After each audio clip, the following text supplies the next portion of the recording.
ترسکن گیاهی است که تا نیم متر بلندی دارد و به گفته پژوهشگران غذای اصلی قطاس و گوسفند نادری مارکوپولو در مرغاب به شمار می رود. از این رو این گیاه را نیز به مثل گوسفند مارکوپولو نادر می دانند. ترسکن تنها در مرغاب و بلندکوههای چین و افغانستان می روید.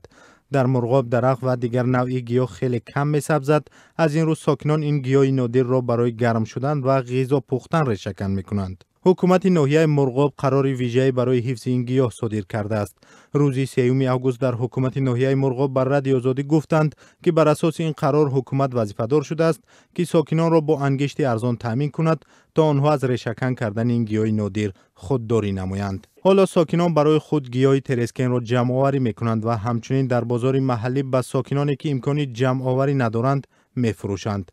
در حجم یک ماشین بارکش گیاه خشک ترسکن تا 1000 سامانی ارزش دارد.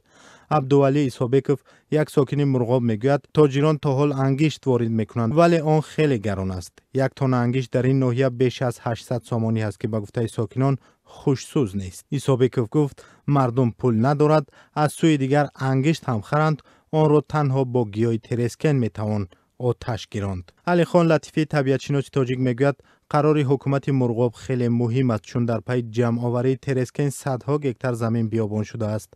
او گفت برای سبزانیدن یک گیاه ترسکن 15 سال وقت ضرور است ولی ساکنان آن را با ریشه میکنند که دیگر امکانی سبزیش ندارد. ساکنان میگویند در زمان شوروی با هیزم گاز مائع و انگشت رایگان تامین بودند و کسی ترسکن را ریشه‌کن نمیکرد.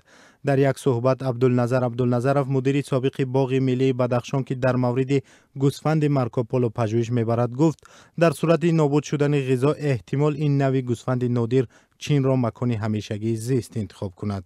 او میگوید در چین هم از حساب غذا و هم از حساب امنیت مارکوپولو راحت تر است چون در آنجا شکار نمی شود.